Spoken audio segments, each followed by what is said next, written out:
ద్వితీయోపదేశకాండము 2వ అధ్యాయము 7వ వచనం చివరి భాగాన్ని చదువుకుందాం. నీ దేవుడైన యెహోవా నీకు తోడై ఉన్నాడు, నీకేమీయూ తక్కువ కాదు.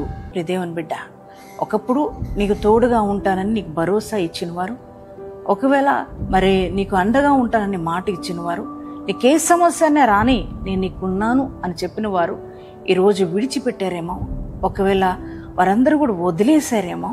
ఒకవేళ నీ భర్త కావచ్చు, అలాగే నీ స్నేహితులు కావచ్చు, నీ తోబుట్టువులు కావచ్చు, ఒకవేళ నీ బంధువులు కావచ్చు, వారందరూ విడిచిపెట్టినప్పుడు ఒకవేళ నువ్వు బాధపడుతున్నావేమో, కృంగిపోయి ఉన్నావు. నీ కృంగిపోతున్నా నీతో ప్రభు మాట్లాడుతున్నారు. ఏమనంటే, నేను నీకు తోడై ఉన్నాను, నీకేమీ తక్కువ కాదు అని ప్రభు సెలవిస్తున్నారు.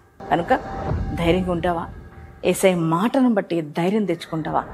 ధైర్యం తెచ్చుకున్నట్లయితే దేవుడు ఈ వాగ్దానాన్ని నీ జీవితంలో నెరవేర్చు.